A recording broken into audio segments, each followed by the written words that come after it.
Novel لا مصنفہ فاطمہ نور episode number 20۔ گھر آنے کے بعد وہ سیدھا اوپر گئی۔ بانو آپا جانے کہاں تھی؟ اسے اس وقت کسی کا سامنا کرنا بھی نہیں تھا۔ اندر باہر کسی نے آگ سے جلا رکھی تھی۔ ایرک سے کم از کم وہ اس بات کی توقع نہیں رکھتی تھی۔ وہ کیا سمجھتا تھا اسے؟ اتنی آسانی سے وہ یہ کیسے کہہ سکتا تھا؟ چھوٹی بات تھی۔ پانی کے کئی چھینٹے مار کر وہ باہر آئی۔ مغرب کے قریب کا وقت تھا۔ نماز پڑھی، پھر کچن میں جا کر کھانا تیار کیا۔ بانو آپا کو کال کی تو وہ کہنے لگی کہ دیر ہو جائے گی۔ وہ وہیں لاؤنج میں بیٹھ گئی۔ چہرے پر ابھی تک غصہ تھا۔ ویسا سوچ بھی کیسے سکتا تھا؟ اتنی بڑی بات، اس کی بلا سے محبت کرتا ہو، لیکن دفتن وہ چونکی۔ موبائل پر کال آ رہی تھی۔ بابا کالنگ۔ ساتھ ڈھیروں دل بنا رکھے تھے۔ اس نے گہری سانس لیتے خود کو پرسکون کیا، پھر موبائل کان سے لگایا۔ السلام علیکم، کیسے ہیں بابا؟ دوسری طرف کچھ دیر خاموشی چھائی رہی۔ بابا، تم واپس آ جاؤ معطر۔ آپ تو یہ کہنا بھول نہیں گئے تھے؟ وہ مسکرائی۔ پل بھر کو ہر شے بھول گئی، نہ ایرک یاد رہا نہ کچھ اور۔ میں نے یہ کہنا چھوڑ دیا تھا، اب دوبارہ سے کہہ رہا ہوں۔ وقت لگتا ہے نا بابا، ایسے اٹھ کر تو نہیں آ سکتی۔ جیسے بھی آنا ہے آؤ، بس تم واپس آ جاؤ۔ وہ کچھ ٹھٹک کر سیدھی ہوئی۔ وہ واپسی کا کہنا چھوڑ چکے تھے، اب ایسا کیا ہوا تھا؟ بابا سب ٹھیک ہے؟ نہیں ہے، میرا دل ٹھیک نہیں ہے۔ تمہاری واپسی کے ساتھ میرے دل کی سلامتی جڑی ہے۔ واپس آ جاؤ معطر۔ آپ ٹھیک ہے؟ دانیال کہاں ہے؟ وہ گھبرا گئی۔ سب یہاں ہیں، صرف تم نہیں ہو۔ تمہارا ہونا نہ ہونا باقی سب کا ہونا بیمانی کر رہا ہے۔ وہ کچھ تھکے سے لہجے میں کہہ رہے تھے۔ آپ مجھے پریشان کر رہے ہیں بابا۔ تمہیں یاد ہے معطر، تم 10 سال کی تھے جب میں نے تمہیں کہا تھا کہ اپنی ہمت بڑی رکھو۔ جانے کیوں میں نے ہر وہ سبق جو تمہیں پڑھایا تھا خود بھول گیا ہوں۔ وہ سیدھے ہوتی صوفے سے اتری، دل گھبرانے لگا۔ بابا، میں ٹھیک ہوں معطر، میں تمہارا منتظر ہوں۔ آ جاؤ بچے، اس سے پہلے کہ میں تیز چلتا نکل جاؤں۔ ایک بار مجھ سے مل لو۔ میں آ جاؤں گی، میں آ رہی ہوں، آپ ایسی باتیں مت کریں۔ میرے دل کو تکلیف ہو رہی ہے۔ میرے دل میں بھی، لیکن تم آ رہی ہو نا؟ میں آ رہی ہوں، میں کل ہی واپسی کی ٹکٹ بک کرواتی ہوں۔ فون کی دوسری طرف اب خاموشی تھی۔ میں تمہارا منتظر ہوں معطر۔ کال کٹ گئی۔ وہ فون ہاتھ میں لیے کھڑی رہی، پھر چونکی۔ ہاتھ چہرے پر گیا، وہ رو رہی تھی۔ اس کا دل آہستہ سے دھڑک رہا تھا۔ باہر بیل بج رہی تھی۔ وہ مرے مرے قدموں سے باہر کی طرف بڑھی۔ دروازہ کھولا تو بانو آپا اندر آئیں۔ دیر ہو گئی مجھے، تم ڈری تو نہیں؟ وہ صوفے کی طرف جاتی پوچھ رہی تھی۔ اس کا سر ہلا۔ میں ڈر رہی تھی آپا۔ سوری بچے، یہ مسز سفتر سے ملنے جاؤ تو ایسی ہی دیر ہو جاتی ہے۔ ایک وہی یہاں اپنی لگتی ہیں۔ کھانا کھایا تم نے؟ بھوک نہیں ہے۔ وہ انہی مرے قدموں سے اوپر کی طرف بڑھی۔ تم ٹھیک ہو؟ بانو آپا نے رک کر اسے دیکھا۔ اس نے بس سر ہلایا اور اوپر بڑھ گئی۔ دروازہ کھولتے موبائل بیڈ پر پھینکا اور صوفے پر پاؤں اوپر کر لیے۔ اتنا عجیب کیوں لگ رہا تھا؟ اتنا زیادہ عجیب؟ دل کی حالت ایسے کیوں تھی؟ وجود کپ کپا کیوں رہا تھا؟ بابا کی آواز، ان کا لہجہ، وہ تڑپ، یہ سب نارمل ہو کر نارمل کیوں نہیں لگ رہا تھا؟ اس نے سر صوفے پر رکھا۔ وہ واپس چلی جائے گی۔ اسے مزید یہاں نہیں رہنا تھا، اس ملک سے دور، اس ملک کے لوگوں سے دور۔ وہ واپس اپنے ملک، اپنے لوگوں میں چلی جائے گی۔ یہاں وحشت ہو رہی تھی۔ وہ چلی جائے گی، ہاں وہ چلی جائے گی۔ وہ کتنی ہی دیر وہیں بیٹھی رہی، پھر جانے کب آنکھ لگ گئی۔ رات کا پہلا پہر تھا جب اس کی آنکھ جھٹکے سے کھلی۔ پسینے میں شرابور چہرہ، تیزی سے دھڑکتا دل، کپ کپاتا وجود۔ وہ کتنی ہی دیر گہری سانسیں لیتی رہی۔ دل ابل کر حلق میں آ رہا تھا، آنکھوں سے پانی نکل رہا تھا۔ پھر وہ ٹھٹکی، ارد گرد دیکھا۔ وہ لندن میں تھی، اور اس نے خواب دیکھا تھا، وہی خواب جو تب دیکھا تھا جب وہ ہاسپٹل میں تھی۔ تیزی سے چلتے بابا اور انہیں رکنے کا کہتی وہ۔ جھٹکے سے کھڑے ہوتے وہ بیڈ تک گئی۔ سر چکرا گیا۔ کانپتے ہاتھوں سے فون اٹھایا، دانیال کا نمبر ڈھونڈا۔ آنکھوں کے سامنے اندھیرا چھا رہا تھا، مناظر دھندلے ہو رہے تھے، گھنٹی جا رہی تھی، اس کا دل بند ہو رہا تھا۔ ہیلو؟ دوسری طرف اس کی نیند میں ڈوبی آواز سنائی دی۔ دانیال کہاں ہو؟ معذرت کے ساتھ، آپ کے ہاں بج رہی ہوں گی 11، لیکن یہاں رات کے 2 بج رہے ہیں اور یہ سونے کا وقت ہے۔ تم جواب دو، کہاں ہو؟ تم صبح بھی یہ پوچھ سکتی تھی، ظاہر ہے گھر پر ہوں۔ وہ جھنجھلایا۔ بابا کہاں ہیں؟ اس کے گال تر ہو رہے تھے۔ تمہیں ہوا کیا ہے معطر؟ سو رہے ہوں گے؟ تم پلیز جا کر دیکھو کہ وہ سو رہے ہیں یا نہیں۔ رات کے اس وقت میں ان کے کمرے میں جاؤں؟ وہ سو رہے ہوں گے، ڈسٹرب ہو جائیں گے۔ پلیز۔ اس کی ہچکی نکلی۔ پلیز جاؤ، میرا دل بند ہو رہا ہے۔ تم رو رہی ہو؟ دانیال جاؤں گا۔ تم بابا کے پاس جاؤ، دیکھو وہ سو رہے ہیں یا نہیں، پھر مجھے بتانا۔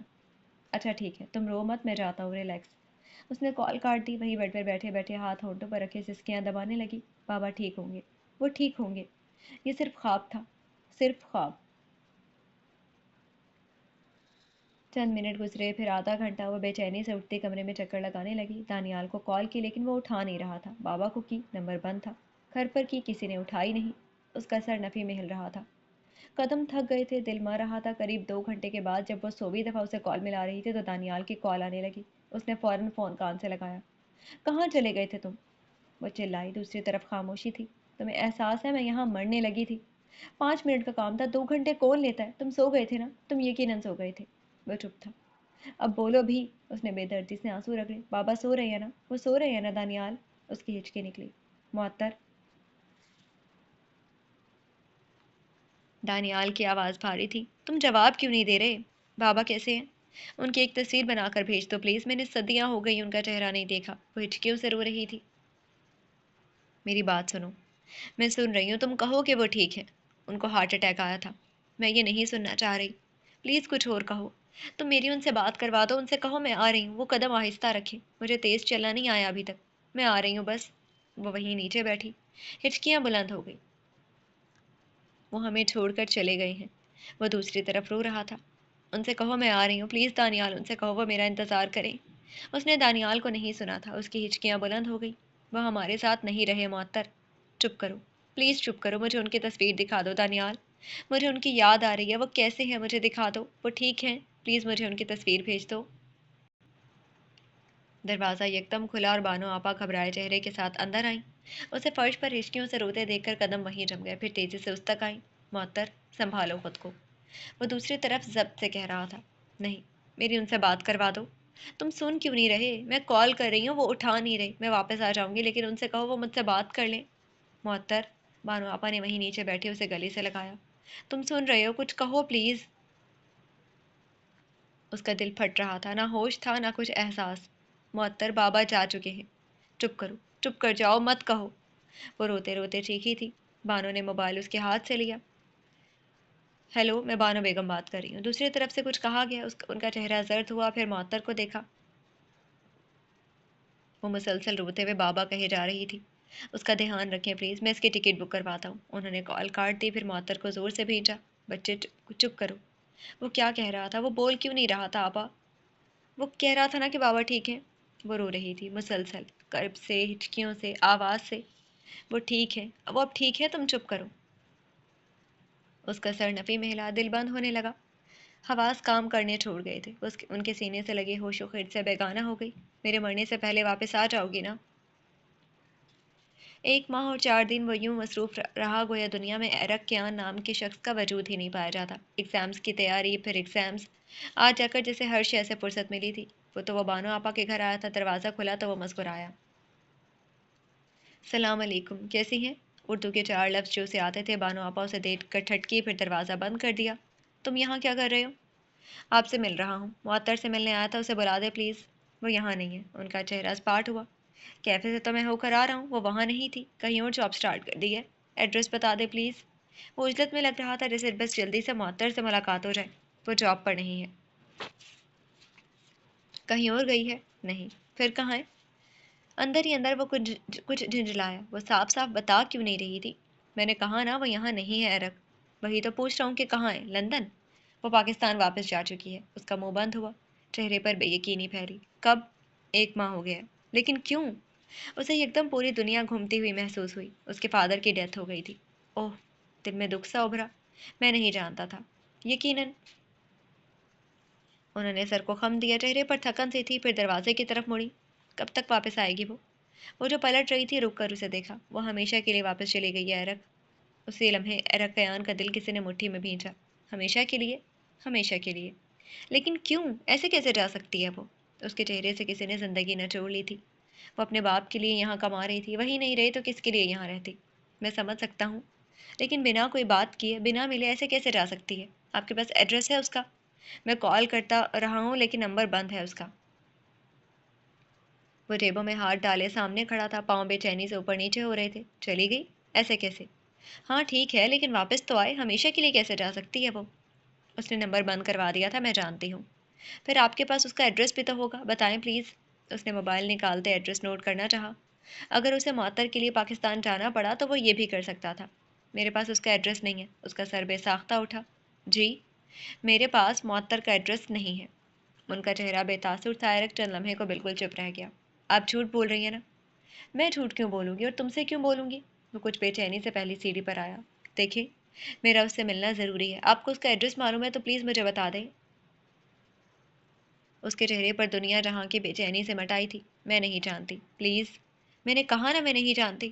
وہ مجھ سے ناراض تھی۔ او خدایا، آپ سمجھ نہیں رہی۔ اس نے بے بسی سے بالوں میں ہاتھ پھیرا۔ پہلی بار اندازہ ہوا کہ صورتحال کیا تھی۔ اس کی ناراضگی اس کے ساتھ چلی گئی۔ بھول جاؤ کہ وہ ناراض تھی۔ انہوں نے قدم پیچھے لیا، پھر دروازہ کھولتے بند کرنے سے پہلے ایک نظر ایرک پر ڈالی۔ آئندہ یہاں مت آنا۔ جس لڑکی کے لیے تم میرے گھر کے چکر لگایا کرتے تھے وہ میرا گھر اور تمہارا ملک چھوڑ کر جا چکی ہے۔ بہتر ہوگا کہ تم بلا دو کہ تم لاہور کی کسی لڑکی کو جانتے تھے۔ انہوں نے کھٹاک سے دروازہ اس کے منہ پر بند کر دیا تھا۔ ایرک نے آنکھیں بند کی، پھر تھک کر وہیں سیڑھیوں پر بیٹھا۔ آسان تھا یوں اسے ایک لڑکی کو بھلانا؟ آسان تھا اسے ایک مشرقی لڑکی کو دل سے نکالنا؟ وہ گئی تھی تو دل بھی ساتھ لے گئی تھی۔ ایرک کیان خود کو بھول سکتا تھا، لیکن لاہور کے پرانے محلے کی اس لڑکی کو نہیں، جو ملاقات ادھوری چھوڑ کر گئی تھی۔ وہ آہستہ سے کمرے کا دروازہ دھکیلتا اندر داخل ہوا تو ہر طرف اندھیرا تھا۔ دروازے کے دائیں طرف بنے بورڈ پر ہاتھ مارتے اس نے لائٹ آن کی۔ پورا کمرہ روشنی میں نہا گیا۔ دانیال کی نظر کھڑکی کے ساتھ رکھی کرسی پر گئی۔ وہ کرسی پر سر رکھے زمین پر بیٹھی تھی۔ ملگجا سا لباس، گول مول جوڑے سے نکلتے بال، کمزور وجود کے ساتھ، اور آنکھوں کے گرد پڑے ہلکے۔ پچھلے ایک ماہ سے اس نے معطر صبا کو دنیا بھلاتے دیکھا تھا۔ وہ یا تو پورا دن روتی رہتی یا خلا میں گھورتی رہتی۔ نہ اسے اپنے لباس کا ہوش رہا تھا، نہ کھانے کا۔ کسی نے زبردستی کچھ کھلا دیا تو کھا لیا، ورنہ وہ پورا پورا دن بھوکی رہتی۔ یہ کل سے تھا جب سے اس کی حالت کچھ سنبھلی تھی، ورنہ وہ کسی جنگل سے بھٹکی باسی لگتی تھی جسے اس کا مکان چھن گیا ہو۔ دانیال دھیمے قدموں سے چلتا اس تک آیا، اس کے پاس بیٹھا۔ معطر، اس کے وجود میں کوئی جنبش نہ ہوئی۔ کھانا کھا لو، اٹھو شاباش۔ ہاتھ اس کے سر پر پھیرا تو معطر نے نظریں اس کی طرف گھمائیں۔ میری بھوک بابا اپنے ساتھ لے گئے ہیں دانیال۔ اس کی آنکھیں نم ہوئیں۔ مرنے والوں کے ساتھ مرا تو نہیں جاتا نا؟ مرنے والوں کو چاہیے ہماری زندگی بھی ساتھ لیتے جائیں۔ خالی کمرے میں کوئی کرب اترا۔ بس کرو اب غم منانا معطر۔ مجھے تو ساری عمر لگے گی، میرا غم ایک تو نہیں ہے۔ وہ مجھ سے آخری بار ملے بھی نہیں، میں نے آخری بار انہیں دیکھا بھی نہیں۔ تم لوگ میرا انتظار تو کرتے۔ فلائٹ 2 دن بعد کی تھی، 2 دن تک ان کو کیسے دفنائے بغیر رکھتے؟ وہ اگلے کئی لمحے خاموش رہے۔ معطر نے کرسی سے سر اٹھاتے گھٹنوں پر رکھا۔ وہ مجھے یاد کرتے تھے، ہر انسان سے زیادہ۔ اس کے گال نم ہوئے۔ انہیں میرا انتظار تو کرنا چاہیے تھا نا پھر۔ ہارٹ اٹیک شدید تھا۔ امی تک لا علم رہی۔ تمہاری کال نہ آتی تو ہم سب کو صبح تک پتہ نہ چلتا۔ وہ میری وجہ سے چلے گئے نا؟ تمہاری وجہ سے کیوں؟ وہ مجھے واپس آنے کا کہہ رہے تھے، میں گئی ہی کیوں؟ دیکھو میرے ہاتھ خالی ہیں، تمہیں ان میں کچھ نظر آتا ہے؟ میں وہاں سے روگ لے کر آئی ہوں، میرا غم کیسے کم ہوگا؟ اس کا وجود مٹی ہو رہا تھا، دل خاک، آنکھیں سمندر بن گئی تھی۔ دانیال کو شدید دکھ نے آن گھیرا۔ وہ تم سے راضی تھے معطر، وہ تمہارے لیے سب سے زیادہ دعا کرتے تھے، وہ تمہیں سب سے زیادہ چاہتے تھے۔ کیوں دل کو غم لگا رہی ہو؟ اس نے سر نہیں اٹھایا۔ اس کا نقصان بڑا تھا، دل کوئی روز چھری سے کاٹتا تھا۔ دانیال کو بے بسی نے آن گھیرا۔ وہ ایک ماہ سے اسے تسلی دے رہا تھا، وہ ایک ماہ سے رو رہی تھی۔ بھائی، کھلے دروازے سے مبشرہ اندر آئی، سر پر دوپٹہ اوڑھے، مردہ چہرے کے ساتھ۔ کیا ہوا؟ چاچو اور تیمور بھائی آئے ہیں۔ دانیال نے بے اختیار معطر کو دیکھا۔ وہ گال سے آنسو صاف کرتی رکی تھی۔ تم جاؤ، میں آتا ہوں۔ یہ پرسوں بھی آئے تھے نا؟ مبشرہ چلی گئی تو وہ دانیال سے پوچھنے لگی۔ ہاں، ووٹ رہا تھا۔ کس لیے آئے تھے؟ خون سفید ہو گئے ہیں، اسے لال کرنے آیا تھا۔ تم بیٹھو، میں آتا ہوں۔ وہ سر اٹھا کر ناسمجھی سے اسے دیکھنے لگی۔ دانیال چلا گیا تو اس نے سر جھٹکتے خالی کمرے کو دیکھا۔ امی بابا کی وفات کے بعد سے مبشرہ کے ساتھ سو رہی تھی، اس لیے یہ کمرہ خالی تھا۔ مکین چلا گیا تھا، دل بھی خالی ہو گیا تھا۔ وہ جو اپنے باپ کو کینسر سے بچانے کے لیے پردیس تک چلی گئی تھی، وہ انہیں ان کے دل سے نہیں بچا سکی۔ وہ اپنے باپ کے کینسر سے ان سے زیادہ لڑی تھی، لیکن موت سے پھر بھی نہیں بچا سکی تھی۔ کیا یہی زندگی تھی؟ کیا یہی موت تھی؟ جتنا ہم اس سے لڑنے کی کوشش کریں اتنا یہ تکلیف دیتی تھی۔ اس کی نظر باہر گئی، وہاں سے چچا کے اونچا اونچا بولنے کی آوازیں آ رہی تھی۔ اسے اب ان اونچی آوازوں سے بے وحشت ہوتی تھی۔ تھک کر اس نے سر کرسی پر رکھا۔ بابا کی گود آج وہاں نہیں تھی، ورنہ وہ ان کے گھٹنے پر سر رکھ کر سو لیتی تھی۔ اسے یاد آیا آخری بار جب وہ یہاں سے گئی تھی تو ان کی گود میں سر رکھے اسے کتنی نیند آ رہی تھی۔ باہر سے اب آواز اونچی ہو رہی تھی۔ وہ اکتا کر اٹھی، اسے دروازہ بند کر دینا چاہیے۔ یہاں عجیب سا سکون تھا۔ وہ ایک ماہ سے ٹھیک طرح سوئی نہیں تھی، اسے نیند کی ضرورت تھی۔ شاید دل بہل جائے، شاید درد کم ہو جائے۔ دروازے تک پہنچتے ابھی اس نے ہاتھ دروازے پر رکھے ہی تھے جب چچا کی آواز کان میں پڑی۔ تمہارا باپ؟ وہ کچھ اور بھی کہہ رہے تھے، سخت الفاظ، سرد انداز۔ اس کا ہاتھ نیچے گرا، قدم وہیں منجمد ہوئے، پھر دوپٹہ سینے پر پھیلائے وہ باہر بڑھی۔ صحن میں برآمدے کے آغاز پر چچا دانیال کو دیکھتے غصے سے کچھ کہہ رہے تھے۔ ان کے ساتھ تیمور ٹھہرا تھا، جو ہاتھ جیبوں میں ڈالے ان دونوں کو سن رہا تھا۔ اس کا چہرہ بے تاثر تھا۔ آواز نیچی رکھے چچا۔ معطر کی آواز پر اس کا رخ مڑا۔ ہلکے جامنی رنگ کے لباس میں دوپٹہ سینے پر پھیلائے، سرخ متورم آنکھوں کے ساتھ وہ حسن چچا کو دیکھ رہی تھی، جس کی زبان اسے دیکھ کر بند ہوئی تھی۔ وہ خاموشی سے اسے دیکھتا رہا۔ وہ صدیوں کی غمزدہ لگ رہی تھی۔ تیمور کے گلے میں گلٹی سی ابھری، پھر سر جھٹکا۔ اس نے کچھ نہیں کیا تھا۔ وہ افتخار ماموں کی موت کا ذمہ دار نہیں تھا۔ وہ تو صرف اتنا چاہتا تھا کہ وہ معطر کو واپس بلا لے، پھر وہ خود اس سے نبٹتا۔ جو ہوا اس میں وہ بے قصور تھا۔ ہاں ایسا ہی تھا۔ اس نے نظریں معطر پر جماتے خود کو تسلی دی۔ وہ برآمدے کی سیڑھیاں اترتی صحن میں آ رہی تھی۔ معطر تم اندر جاؤ۔ وہ دانیال کو نظر انداز کرتی حسن چچا کے سامنے آئی، اون اور دانیال کے بالکل سامنے۔ آپ اپنے نہیں میرے باپ کے گھر میں کھڑے ہیں، اس لیے آواز آہستہ رکھیں۔ حسن چچا کا چہرہ سرخ ہوا۔ اب تم مجھے بولنا سکھاؤ گی؟ میں آپ کو صرف آہستہ بولنا سکھا رہی ہوں۔ میرے باپ کے گھر میں آواز آہستہ رکھیں۔ تمہارے باپ کا گھر؟ تیمور تنزیہ مسکرایا۔ معطر نے رخ موڑ کر اسے دیکھا۔ آنکھوں میں کوئی تاثر نہیں تھا۔ وہ اس معطر سے مختلف لگ رہی تھی جو تھوڑی دیر پہلے کمرے میں بیٹھی رو رہی تھی۔ میرے باپ کے گھر میں اپنے چچا سے بات کر رہی ہوں، جن کا اس گفتگو سے کوئی واسطہ نہیں۔ وہ چپ رہیں۔ تیمور کی مسکراہٹ غائب ہوئی، پھر وہ 2 قدم چلتے گھوم کر حسن چچا کے ساتھ آ ٹھہرا۔ تصحیح کرو معطر، یہ تمہارے باپ کا گھر نہیں ہے۔ یہ صرف تمہارے باپ کا گھر نہیں ہے۔ کیا مطلب؟ وہ ٹھٹکی۔ دانیال نے ضبط سے تیمور کو دیکھا۔ مطلب یہ کہ اس گھر میں میری ماں کا اور حسن ماموں کا بھی حصہ ہے، اور کیونکہ ماموں کی وفات کے بعد ان کی وراثت تقسیم ہوگی تو ہم چاہتے ہیں کہ ہمارا حصہ ہمیں دے دو، پھر تم لوگ آپس میں سب جائیداد بانٹ لینا۔ معطر صبا کے اندر گہرا دکھ سا اترا۔ شاکی نظروں سے اس نے حسن چاچو کو دیکھا۔ چاچو؟ وہ ٹھیک کہہ رہا ہے، ابا جی نے جائیداد تقسیم کرتے وقت زیادتی کرتے ہوئے گھر بھائی صاحب کو دے دیا تھا، ہمیں اب ہمارا حصہ چاہیے۔ دانیال گھوم کر معطر کے ساتھ آیا۔ معطر کی جیسے زبان گنگ ہو گئی تھی۔ آپ لوگوں کو تو اب میرا اپنا سگے رشتہ دار کہنے کا بھی دل نہیں کرتا۔ 1 ماہ ہوا ہے ابھی چاچو، صرف 1 ماہ۔ تھوڑی سی تو غیرت دکھائیں، سگا بھائی مرا ہے آپ کا۔ مجھے تم لوگوں جتنا ہی دکھ ہے دانیال، لیکن میں حق سے دستبردار نہیں ہو سکتا۔ وہ اسے ڈٹائی سے کھڑے رہے۔ تیمور آنکھیں سکیڑے معطر کو دیکھ رہا تھا، جو ان کی بات سن کر غصے میں آئی تھی۔ کون سا حق؟ کس حق کی بات کر رہے ہیں آپ؟ پورے خاندان میں ہر ایک واقف ہے کہ بابا نے اس مکان کی عوض آپ کو پیسے دیے تھے، اور یہ آپ کی اور پھپھو کی رضامندی سے ہوا تھا۔ اب کس منہ سے کس حق کا مطالبہ کر رہے ہیں آپ؟ کوئی ثبوت ہے تمہارے پاس کہ انہوں نے ہمیں کوئی رقم دی تھی؟ اس نے رخ موڑ کر تیمور کو دیکھا۔ چہرے پر نفرت سی پھیلی تھی۔ تم سے مجھے اسی گھٹیا پن کی امید تھی، لیکن آپ چاچو، آپ سے مجھے یہ امید نہیں تھی۔ بابا نے آپ کو اپنے بھائی سے زیادہ سمجھا تھا۔ تیمور کی نظر حسن چاچو پر گئی تھی۔ ان کے چہرے پر کچھ تکلیف سی ابھری تھی۔ ہو گئی یہ ایموشنل۔ وہ بیزاری سے ان کے سامنے آیا۔ ایموشنل ڈائلاگز مت جھاڑو بی بی، اس مکان میں میری ماں کا اور ماموں کا حصہ ہے، وہ دے دو اور خوش رہو۔